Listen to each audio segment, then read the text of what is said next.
News Bulletin.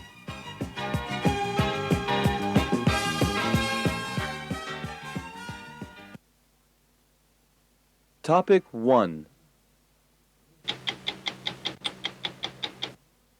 AP Network News, I'm Nancy Lyons. The Clinton administration is defending its decision to close down the stretch of Pennsylvania Avenue in front of the White House. Treasury Secretary Robert Rubin says it's a reasonable security precaution. The White House remains open to tourists. It's even more accessible to pedestrians. I think that's a very good and balanced approach to a very difficult problem. A spokesman for the Washington, D.C. mayor's office says the move will lead to a traumatic rush hour for commuters. Topic 2. The Missouri and Mississippi rivers are still worrying residents, and Larry Crump with the Army Corps of Engineers says even though floodwaters are receding in the western section of the Missouri River watershed, there are still major problems in eastern Missouri. The river is dropping fairly nicely. However, on the eastern side, near St. Louis, St. Charles, and those reaches, it's still pretty high. It crested today in St. Charles, and there is considerable flooding in that area. There's also considerable flooding throughout the agricultural reaches. Topic 3. Pipeline leak may compound the damage from the Missouri River flood. Ground workers and helicopters are looking for the source of petroleum found in floodwaters. Topic 4. Buckle up for safety. It's a motto long touted as a way to get folks to wear their seatbelts. Now there are some concerns about the safety of wearing seatbelts made by the Takato Company. The Detroit News says the seatbelts are a safety risk because pieces could break off and jam the buckling mechanism, possibly causing the belts to unlatch in crashes. Up to 8 million vehicles made by 8 Japanese car makers and 3 American companies are expected to be affected by the recall. Topic 5.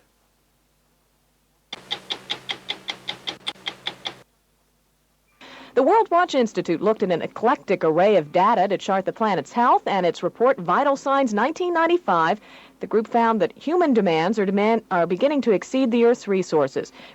Researchers conclude, despite some encouraging signs, key indicators show a world that's growing.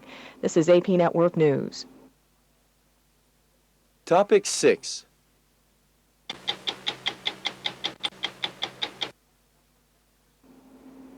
In her next volume of memoirs, Margaret Thatcher takes a jab at her successor, John Major.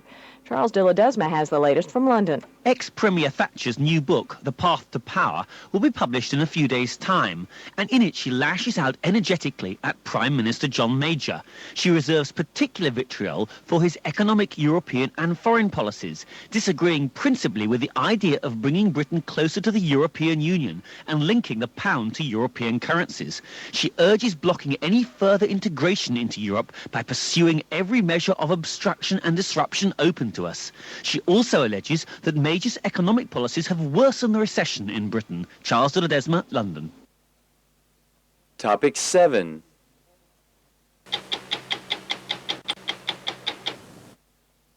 The fighting reportedly has been intense this weekend between Chechen fighters and Russian forces.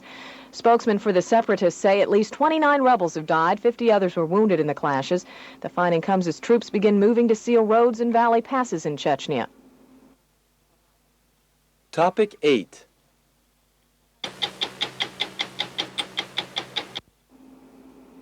Senior White House advisor George Stephanopoulos says the Christian Coalition goes too far in wanting a constitutional ban on abortion. He says the issue should be up to the states to decide. Roe v. Wade, again, allows states to pass all of these kinds of laws. We do not need to go in and open up and further restrict at the federal level a woman's right. Stephanopoulos appeared today on NBC's Meet the Press. Topic 9.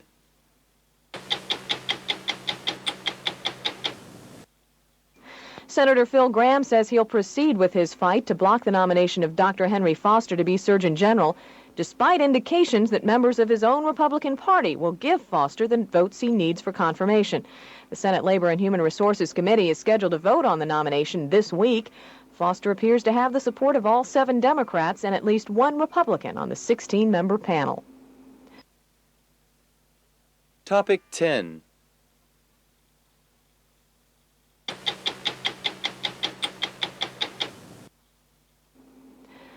Luxury car buyers are not wasting any time trying to beat the clock on new tariffs for Japanese models. Warren Levinson has the story. One of the effects of the announcement of a 100% tariff on Japanese luxury cars has been to set off a mini rush to dealers in those cars. Sam Scatterday, who owns a Lexus dealership in Greenwich, Connecticut, says he's seen about a 20% rise in sales since the announcement. With the uncertainty, if they were going to buy a car in the next 4 or 5 months, they've come in and purchased a car. It's all temporary, of course, depending on whether the tariff sticks. Scatterday, who obviously has his own interest in seeing it dropped, says he doesn't see how it would help American car makers, arguing that Lexus, Acura, and Infiniti buyers are more likely to explore Mercedes, BMW, and Jaguar than Lincoln and Cadillac. Warren Levinson, New York. Topic 11. A forensics team is planning to solve an 80-year mystery. Just what caused the blaze that destroyed the home of Jack London? The author poured his soul and his savings into what was called the Wolf House, only to see it burn to the ground days before moving in. Investigators plan to scour the ruins. Most historians believe the fire resulted from spontaneous combustion of oil-soaked wood finishing rags. I'm Nancy Lyons, AP Network News.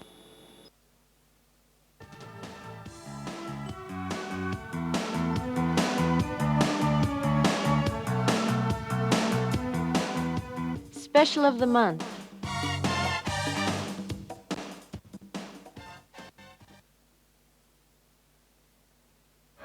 I'm Bob Goen. Will Batman Forever mean lines of ticket buyers forever at the box office? They're doing their bat best to make it happen. This will be the Batman, to end all Batmans. I'm Mary Hart. Gina Davis swings a mean sword on Cutthroat Island. I just don't want it to end. I've never had so much fun. While the Power Rangers take to the big screen and battle a man named Ooze. Woo! Where's my autograph book? Richard Dean Anderson throws a high, hard one. I'm throwing it to you, not at you. And a soap queen plans a white wedding. I feel like Audrey Hepburn. I do. This is Entertainment Tonight for Father's Day weekend, 1995.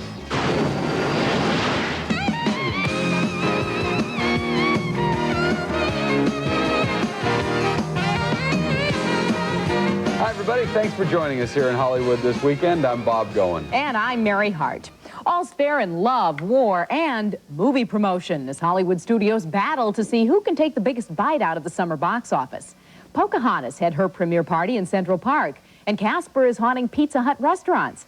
But now comes the biggest promotional push of the season. Wherever you look, it's Batman Forever. With talk of recession infiltrating the land, who will save the day for helpless retailers, advertisers, and record companies? Batman. Batman, can you buy it for me? Measured in T-shirts, record albums, and hamburgers, Batman's superpowers have never been stronger. Come on now, don't you need a bat plane? It can like hold villains and everything, and it shoots out stuff. The toy reminds them what they saw. They want to be the same hero. Merchandisers like Glenn Hendricks say movie products have become a giant industry, and this summer will be a vintage season. Well, it's probably going to be one of the most successful summers in recent history, and the consumer is it's a smart one, and they know what's good and what's bad. And Batman, I think, is huge. It's cool because when you see the scenes in the movie, you want to sort of act them out and everything. So you kind of want to get the figure so you can. I buy mostly anything Batman. John Curtis is an unqualified Batman fanatic.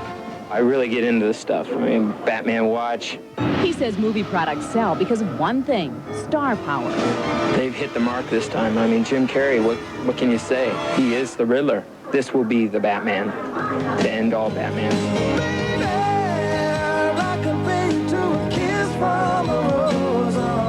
With top musicians like Seal and U2 lending a hand, the Batman soundtrack is already close to #1. No crime fighter suits up without the right headgear. The Batman Forever cap. And in the never-ending quest to sell cereal and burgers, get ready to hear the Caped Crusader say things he never did before.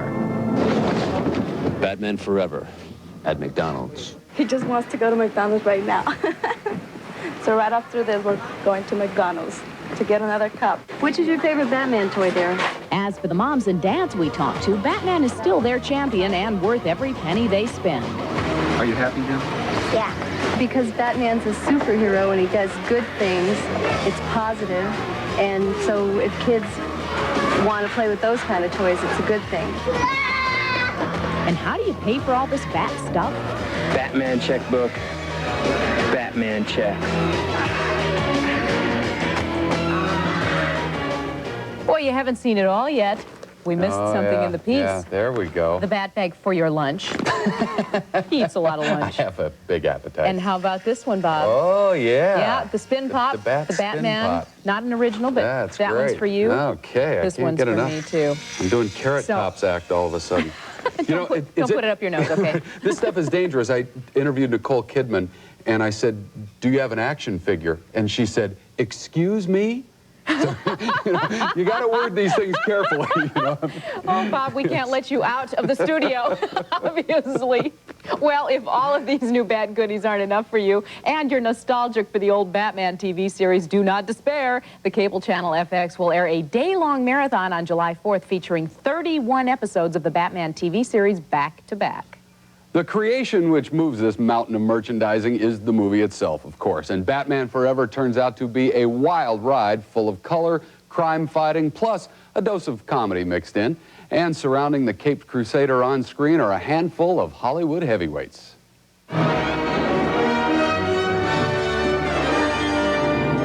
Hot entrance. Batman is back in Batman Forever. This time Val Kilmer is the Caped Crusader, Nicole Kidman is his love interest, Chris O'Donnell is Robin, and Jim Carrey and Tommy Lee Jones are the bad guys. So what's the hardest part of being a superhero? It's that darn costume. Who's your tailor? The bat suit, a complete pain in the neck. Yeah, And the rest of the body. arm and the torso. Oh, right. Yeah. Just only the lips were spared. What do you suggest, Alfred? By sea or by air? Why not both? The only thing that really bothered me about mine was the mask, because it was glued onto my face. And there were no straps. It would have been much easier if we could just, put a little strap on it. But no, they would put my eye makeup on, and then they'd put the glue on, and they'd stick it on. You called me here for this? The bat signal is not a beeper. Well, I wish I could say that my interest in you was purely professional. I don't get to put on one of those villain suits, unfortunately. Well, I wanted to wear that Riddler suit. That's what I would love to wear, but it was made for Jim Carrey. If I can work this out, would you do it? No, only in the privacy of my own home. Yeah, right. Like the jacket? It keeps me safe when I'm jogging at night. Jim Carrey says his costumes were a little tight, but he has no one to blame but himself because he helped design the later, more elaborate Riddler outfit. I said, wouldn't it be kind of neat if the Riddler, because it's the concept of it's like Elvis in Vegas,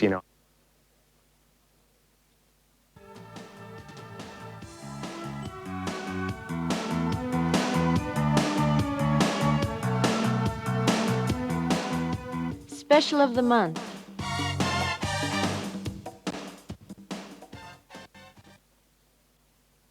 Interview 1.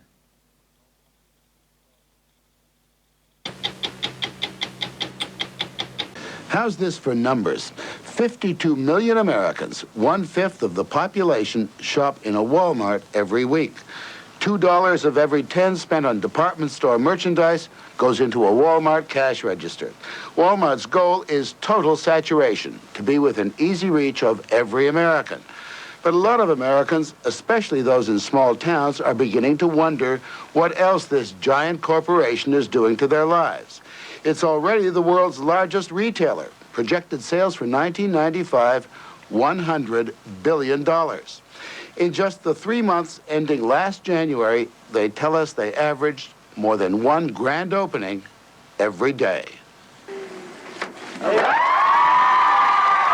This is store number 2278 in Erie, Pennsylvania.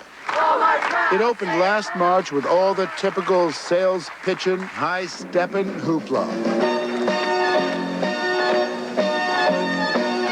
Walmart thinks it knows what's good for American consumers, and a lot of consumers seem to agree. It's a phenomenal success story. Sam Walton from tiny Bentonville, Arkansas, became the richest man in America. He defied conventional retailing wisdom by putting big stores in little places. Interview 2.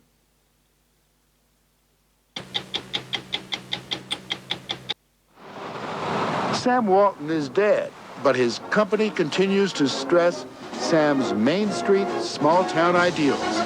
That's their story. The fact is, Walmart's accused of purposely turning the downtown of small town after small town into ghost town after ghost town.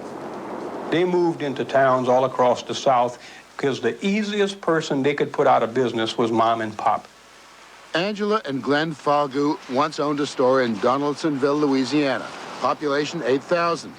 They sold a bit of everything, bikes, toys, lawnmowers. Business was thriving until Walmart arrived in 1983. Our business basically shut down in '86 after 3 years. We stayed open because we had savings and we were young, and like Angela tells me, I was totally dumb. The bitter fact was the Falgus couldn't buy bikes wholesale for what Walmart was selling them retail. Walmart's enormous purchasing power is the reason. Also, the Falgus say they reduced prices to purposely put competitors like themselves out of business. In the 10 years before Walmart opened, we had a total of 20 business failures. In the 10 years after Walmart was here, we had 185 business failures. You could buy a bicycle in 8 locations in this town.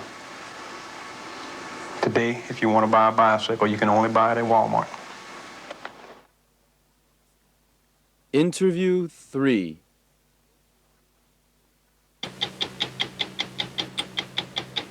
Already. Norman is a former journalist who's become the guru of the anti-Walmart movement. He founded a newsletter called Sprawl Busters Alert. He's been invited to preach the anti-Walmart gospel in dozens of towns ever since his campaign defeated the retailing giant in his hometown of Greenfield, Massachusetts, almost 2 years ago. He says when Walmart came a-calling, it was anything but friendly. All of a sudden, there was this huge 300-pound gorilla sitting on my sofa, you know, smoking a cigarette and kicking my cat and saying, we want to be in your community on our terms. So it's also the land of free enterprise. And anybody can be as big as he wants as long as people make the cash registering enough times to make him. It's not. That's not true. That's not. There's a 6-letter word called zoning. And what it says is that, for example, you can't come into some communities and build a 50-story monument to yourself. So my attitude is, if many towns say you can't go up 50 stories, why do we allow them to go sideways 50 stories? And that's how Al Norman teaches groups to defeat Walmart on zoning issues. Not everyone buys his gospel. Many look forward to having a Walmart nearby. While this type of store may not meet the expectations of some, my hope is that this rezoning will spur more and better shopping opportunities. That's what Walmart says, that most communities benefit because its stores draw customers from a larger area, creating more business for everyone. That Walmart is small-town friendly. Those folks who can't compete should find something else to do. That's what Walmart's Executive Vice President, Tom C., believes. Interview 4.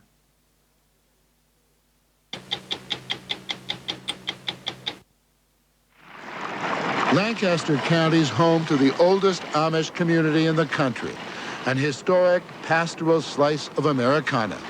The Amish and their neighbors say they want to keep these last vestiges of a rural way of life. And it's here on the wheat fields and along the buggy paths that Walmart wants to build 4 of its new superstores, each roughly 10 miles apart, each drawing thousands of cars every day.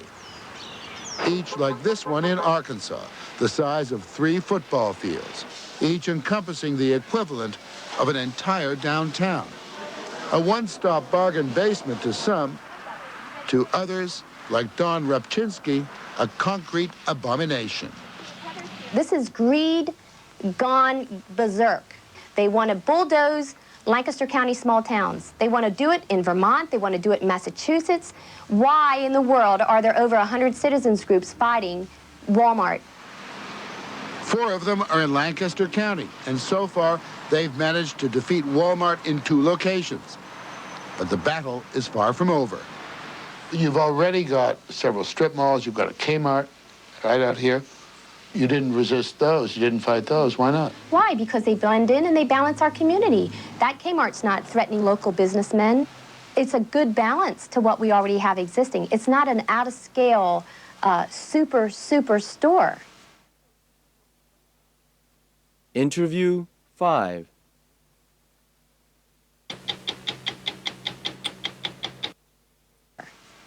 And you think that a 200,000 square foot superstore and an 18, 20-acre parking lot are good for a community, period.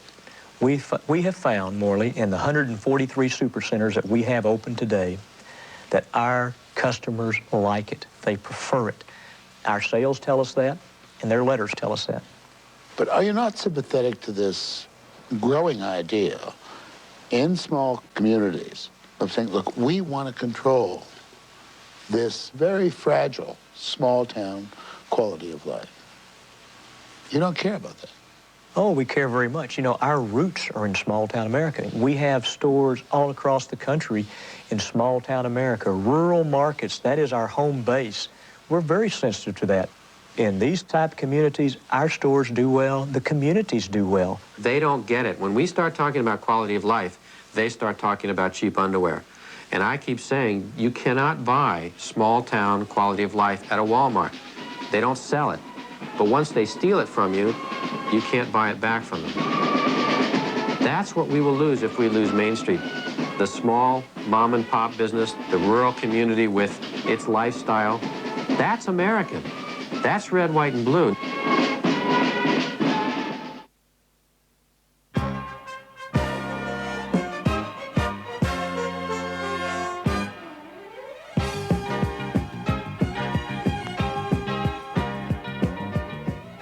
News Bulletin.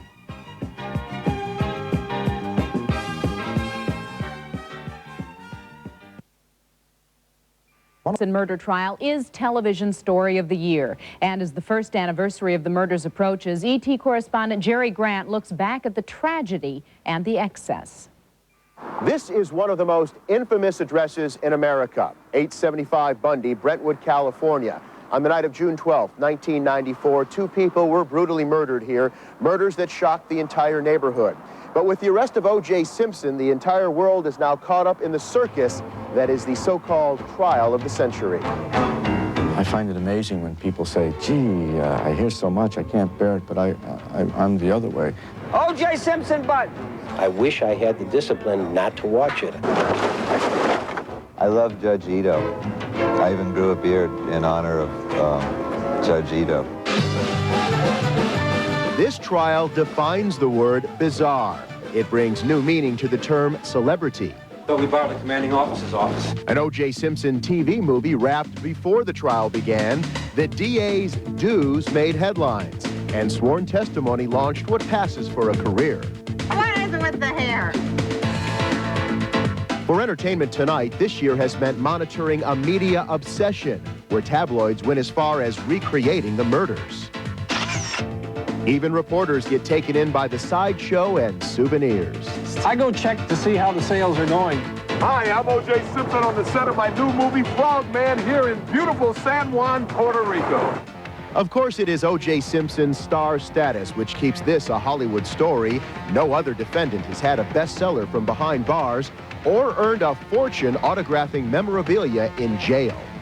Our most popular item today is the O.J. Simpson Pro Football Hall of Fame ball, and this item sells for $299. Thank you, Irene Allen. The glare of fame turned the courthouse shoeshine operator into a radio reporter with scoops on the lawyers who have become household names. Chappelle did a tap dance for me one day. He was waiting for a press conference back here, and he did me a little tap dance. I mean, they're just really neat people. They really are. And a visit with Judge Ito's court reporters uncovered the one thing the opposing attorneys agree on. You may see attorneys come back here, and we have a candy jar that we keep. It's kind of out of chocolate right now, but we have a chocolate stash that we keep here for our tough days. With all the frenzy surrounding this case, one chilling fact has been forgotten in the last year. 2 people brutally murdered on this very walkway. Regrettably, the victims of this gruesome crime have sometimes been neglected. It's so upsetting, you know, because I really miss him. But in the last year, the victims' families have found inner strength. Dominique Brown never forgets her sister. I would say the same thing I said to her last time I saw her, and that was they went off to go get ice cream, and we walked off the other way, and everybody said, I love you. And when Dominique shared these home videos of Nicole's children, Sydney and Justin, visiting their mother's grave, for a moment, the tragedy slipped away. They really think that mommy's, you know, mommy's in the sky, mommy's an angel, and mommy's with God. And they're comfortable with that. If you could talk to OJ right now, one-on-one, what would you say to him? Your kids are in a good place, and they're being really well taken care of. And they're being raised just like Nicole raised them, with a lot of spirit and a lot of love. All that has brought us back here to Camp OJ and the courtroom. It now appears the Brown family will file a wrongful death suit against their former son-in-law tonight on 2020. Ron Goldman's father tells Barbara Walters he's convinced that O.J. Simpson killed his son. It has been a strange, bizarre, and tragic year. More of all 3 to come. From Camp OJ, I'm Jerry Grant. Thank you, Jerry. Thank you.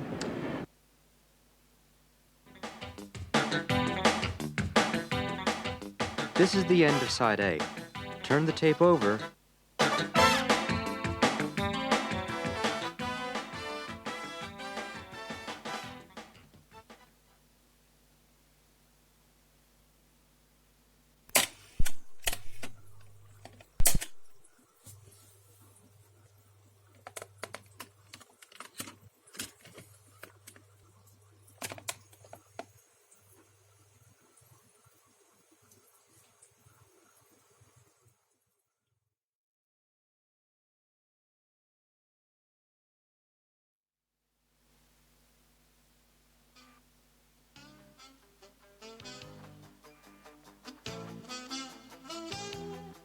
Movie house.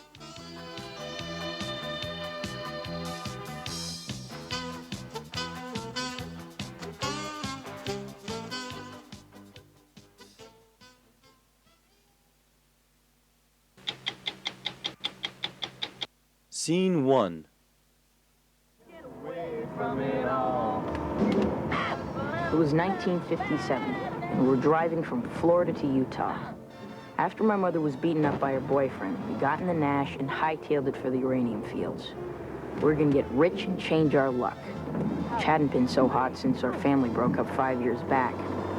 I spy with my little eyes something that begins with C. Cactus, cactus. Nope, nope, nope. It's upwards. Up in the clouds, clouds. Yay! Okay, your turn. I was caught up in my mother's freedom, her delight in her freedom. She was gonna get rich on uranium, and I was gonna help her. I'm gonna watch that man ride out. Scene 2. And we generally like to give new boys the benefit of the doubt. This is the second time in 2 weeks that you've been in front of me. Now, I think you better give your mother a call, tell her to come down here. She works. She's working. It wasn't me who broke their stupid windows. Oh, please. Oh, gee, thanks a lot. Leave them instead of me. If you care anything about me at all, you'll just be quiet. Oh, yeah, if you cared anything about me, you would have stayed married to Dad. I didn't really mean that. I knew it wasn't true. My father went his own way a long time before they actually called it quits and took my older brother Gregory with him. But sometimes I had to blame somebody, and she was the only one there.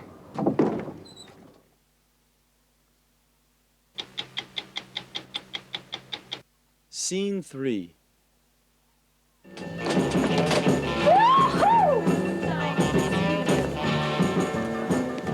Ask when the next one to Phoenix is. Excuse me, when's the next bus to Phoenix? Tomorrow morning, 11:45. What about Seattle? Yeah, what about Seattle? Leaves, what, 3? No, 2 minutes. Oh, is this Thank you. Hurry on. Seattle, here we go. You know, I've always had a good head for figures. And if I could get a CPA license, I bet we could make a real go of it in Seattle. Oh, I know what. I'll advertise for roommates. I bet we find us a real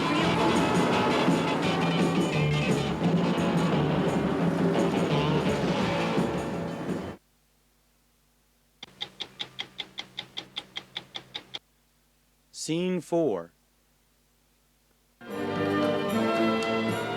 The air is like wine up at my place, and I don't mind saying I wouldn't live anywhere else, and that's the God's honest truth.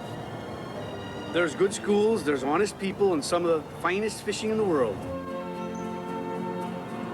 And there's hunting, too. There's game everywhere you look. And I don't think I flatter myself by saying I'm something of a whiz with a rifle, and concrete gives me every opportunity to prove that.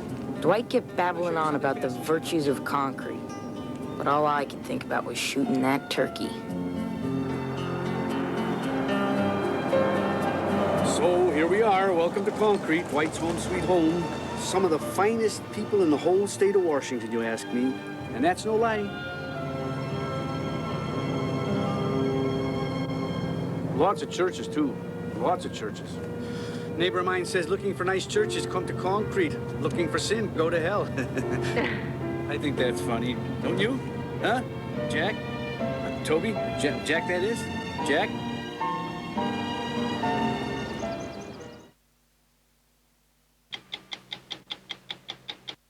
Scene 5. What did he do? He violated school property and he flouted the law. Can you say that in English, please? He wrote obscene words on the wall. Did you do it? He didn't do it. He wrote obscene words on the wall. What obscene words? Fuck you. That's one obscene word. Look, Mrs. Wolf. Jack's teachers like him, but they feel he's fallen in with the wrong kind of friends. Is that nicotine stains on your fingers? I hope not. Well, back to the point. I think 2 weeks suspension.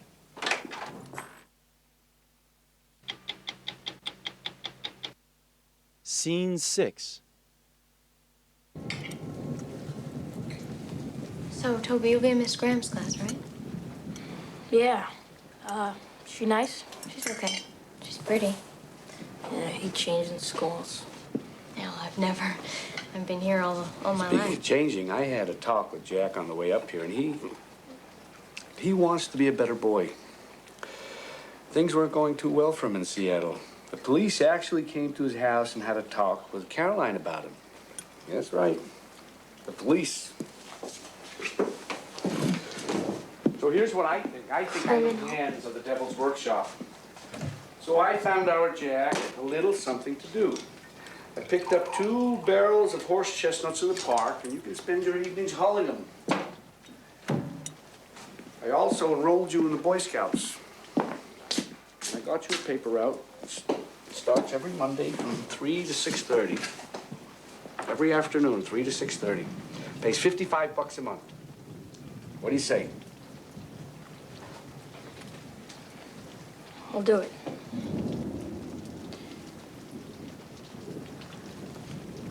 I want to be better. That's what I like to hear.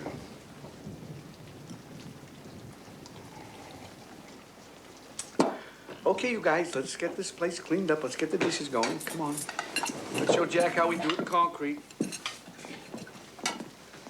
Jack, let's go. Come on.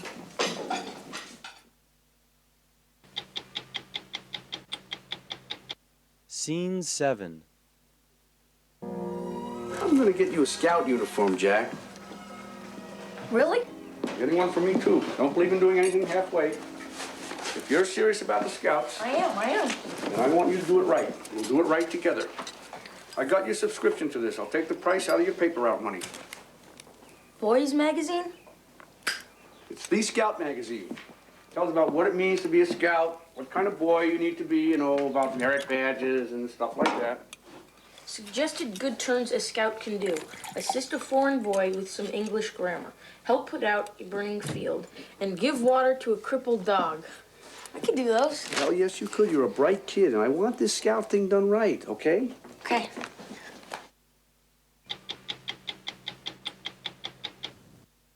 Scene 8. Who's that? Arthur Gale. Yeah, what a homo. She walks like a girl. Yeah. Runs like one, talks like one, throws like one. And he probably takes a pee like one, too. Yeah, and just squats right down. You know what he did? He mouthed off to me the other day. I was gonna fucking sock him one. He called me a bourgeois. Riggs a bourgeois. I don't know. Hey, call him a homo. Why? Yeah, just see what he says. Yeah. My, what do we have here?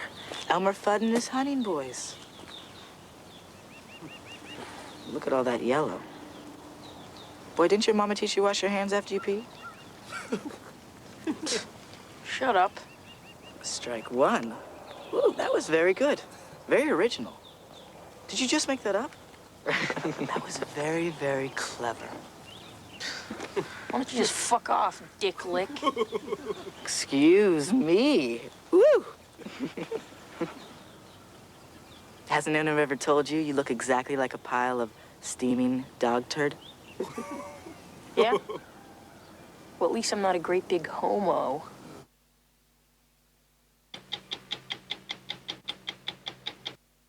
Scene 9. I asked him already.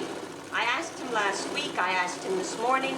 He wants you to keep that paper route. Then make him give me the money. I mean, it's mine and I earned it. It's $220 already.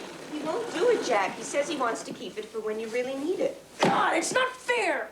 I mean, I ought to be able to keep my own money. But it's mine, Mom. At least ask him about my gym shoes. I mean, I can practice barefoot, but for games, I gotta have shoes. I won't do it, Jack. I won't be a referee. Oh, the bride won't argue. The bride won't even raise her voice, huh? No, but I'll tell you what the bride will do. The bride will get up and go over there and slap the hell out of the bride's son. Now, does the bride's son want his face slapped? I hate it here, you know that? I hate it here. I want to just get up and go. I don't have another get up and go left in me. Do you understand that? I can't run anymore, Jack. I've hit a brick wall here. Now, this whole thing isn't exactly perfect for me either. Let me impress that on you real strong, okay? I don't exactly wake up singing every morning. Yeah, I know you don't believe me now, but it's the best thing. Okay?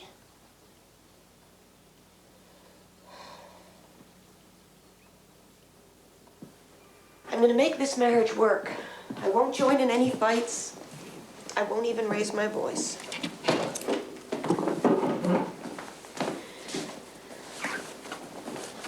Do you see these? He picked them for me last night on his way home from work. Big deal. I'm just trying to concentrate on the good stuff.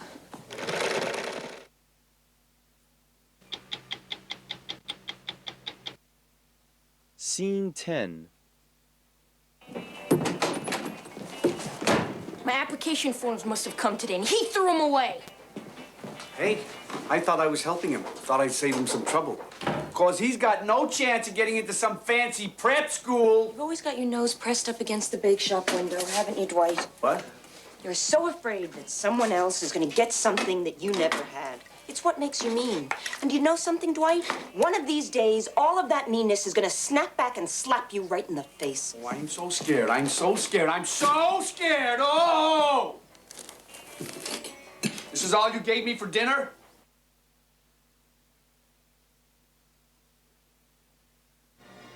This has been a presentation of ABC News. Finally this evening on the American agenda, one of the exciting developments in American education. Last night we focused on the ways in which schools identify and encourage so-called gifted children. Tonight our education correspondent Bill Blakemore on the idea that every student has a gift which should be encouraged and developed. When this ninth grade physics class in Georgia was told to design cars, each powered by a mousetrap, this elegant design, built by a student who, because of her IQ, had been classified as gifted, went further than anyone's. Except the car built by classmate James Reynolds, who in middle school had been classified learning disabled and kept in remedial classes. But here in Salem High, students of all ability levels learn together. So James was challenged. Kind of like a force of rotation that keeps it going. Now he's improving in all his classes, and his hidden flair for applied physics has emerged. Sometimes it's the child who doesn't do well on tests who can build good mousetrap cars. Some students here with IQs high enough to be labeled gifted like these mixed classes. I loved being grouped with everybody else. Why? Because I got to be a leader and I got to help other people that needed help. And Did that slow you down? no, it made me feel even better. But mixing ability levels like this does not appeal to some parents of students labeled gifted. And they move ahead quickly, and they shouldn't be made to wait for the rest of the classroom while the other kids catch up. We get really bored in regular classes just sitting there because we catch on a lot faster. You look up depression and I'll look up. At nearby Heritage High, parents of these students classified as gifted like its traditional approach, separate classes for their kids at least once a day. They insist their kids need to learn with each other. The ideas start flying around the room, and they spark each other. They all become the most that they can be. Okay, so the cube root of A, cosine, pi. The dilemma is that separate classes for advanced students often have the most exciting, challenging curriculum. Sine of pi, 0. Something most students could benefit from. Yet attempts in the past to teach mixed ability classes have often left advanced students unchallenged and bored. This is a problem that goes to the heart of American democracy. Education is how a society distributes its chances in life. So Georgia, like many states, is beginning to create new ways to find or develop real excellence in students that are fair to everyone. Yeah, it needs to be underneath. Okay. At Clark Middle School, teachers trained to work with exceptional children help classroom teachers recognize and assist any child who's ready for an extra challenge. I help make plans, lessons, provide activities. I've seen just drastic improvements in the ability level of these kids because everybody is challenged. Go. At this middle school, kids know any of them can get into this advanced English class as long as they show deep interest and convince teachers they can keep up. There is not a single class at this school is for gifted children only. Another approach, called optimal match, goes even further. 5x cubed, y to the 5th, z squared. It trains teachers to match the curriculum each day to the separate needs of each student. Each child is challenged every single minute. It has to be a brand new lesson plan every single day per child. For instance, we have a 6th grader doing 10th grade math, so there is no limit. And distinctions between ability groups are blurring in this school, which is in Brooklyn, New York. In one classroom, you may have gifted with non-gifted children, and each one working at their own pace. Test scores have improved dramatically here over the past year for kids of all ability levels. Programs like this are convincing educators they can develop the superior abilities in students in ways that are fair, ways that do not limit the chances for any children to discover new challenges they may be ready to meet. This is Bill Blakemore for the American Agenda. And that is our report on World News Tonight. Later this evening on Day One, the legends of country music. Not on the radio these days, but still on the road. I'm Peter Jennings. Have a nice evening. Good night.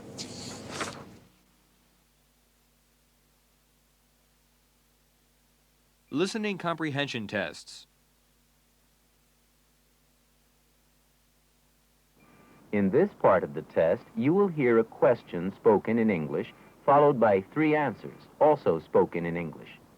The question and the answers will be spoken just one time.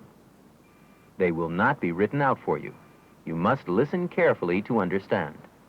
You are to choose the best answer to each question. Now listen to a sample question. You will hear, "Good morning, John. How are you?" You will also hear, A, "I am fine, thank you."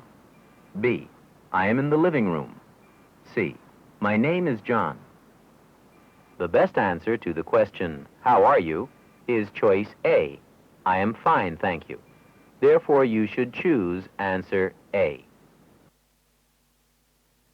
Number 1. May I speak to the sales manager? A, this is he. B, I don't have one. C, really? Oh, I'm sorry.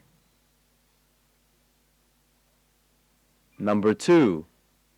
How are Susan and her kids? A, yes, sounds fine to me. B, everybody's okay. C, I don't care about it. Number 3. Would you like a cup of coffee? A, yes, can I help you? B, I don't know. C, no thanks. Number 4.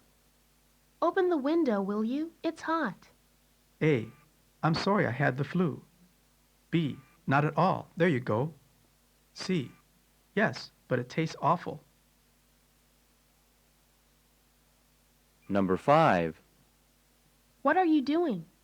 A, well, I don't really. B, I'm watching TV. C, my boss fired me last month. Number 6. How long will it take? A, it'll be ready in about 10 minutes. B, I'll go and find her. C, later we'll be fine. Number 7. Do you mind if I use your phone? A, okay, I'd like to join. B, no, I don't mind at all.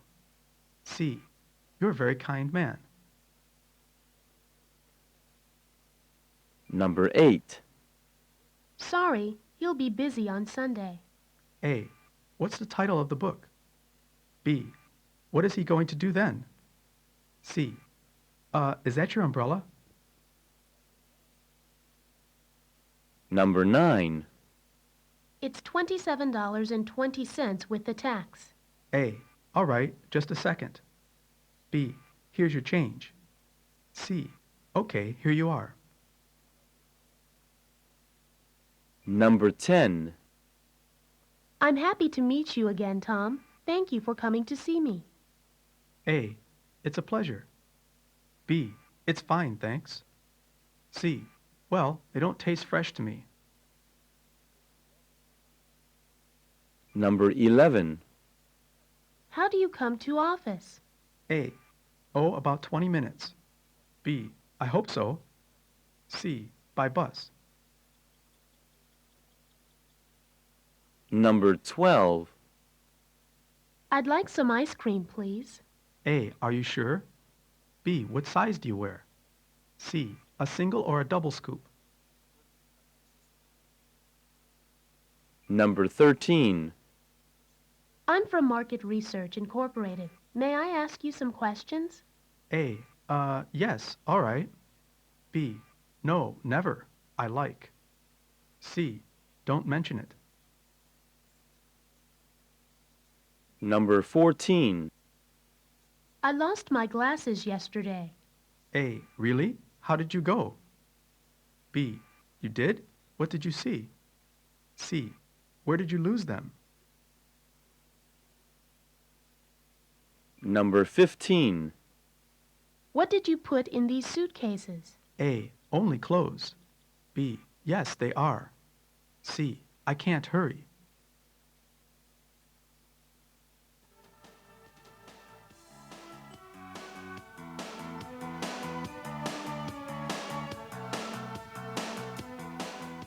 Special of the month.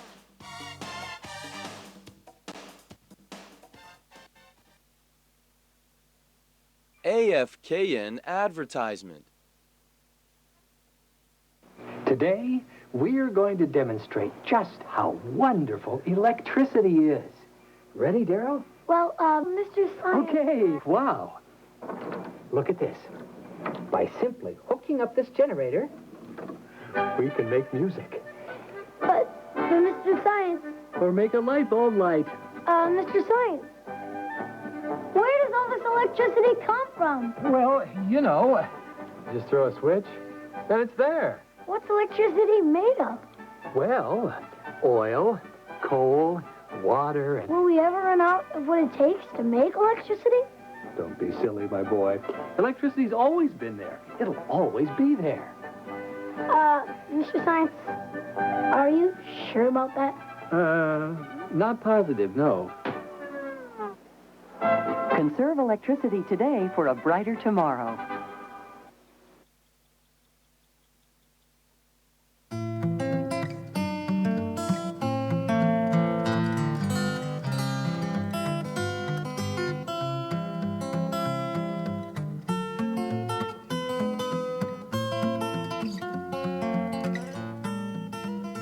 Pop Song English.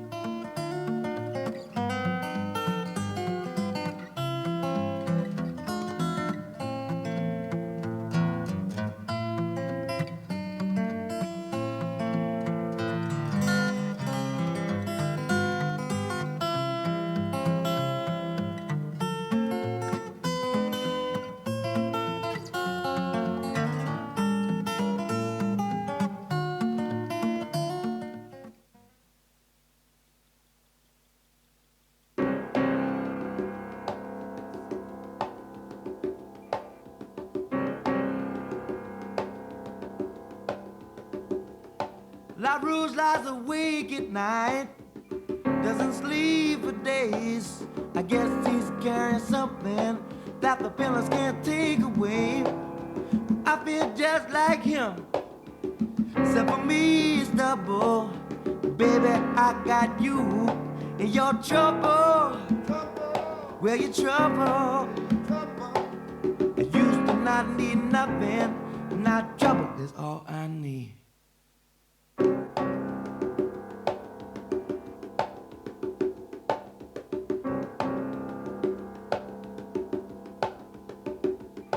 Well, Tessie loves excitement, can make a dull moment a thrill. She does whatever she wants, and then puts it on my bill. But that ain't so expensive, got it covered in my sleep. You see, darling, I got you, and baby, you're trouble. Well, you're trouble. I used to not need nothing, and now trouble is all I need.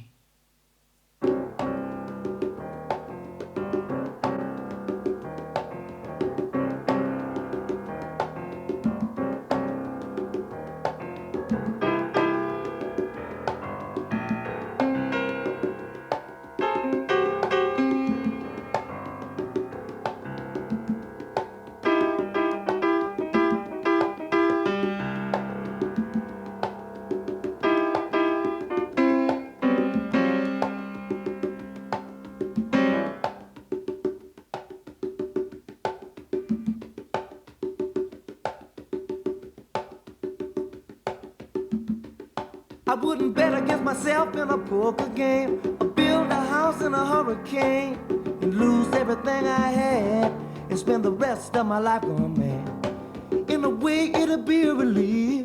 It really wouldn't be so bad. You see, darling, I got you, and baby, you're trouble. Well, you're trouble. I used to not need nothing. I used to not need nothing. Used to not need nothing, now trouble is all I need.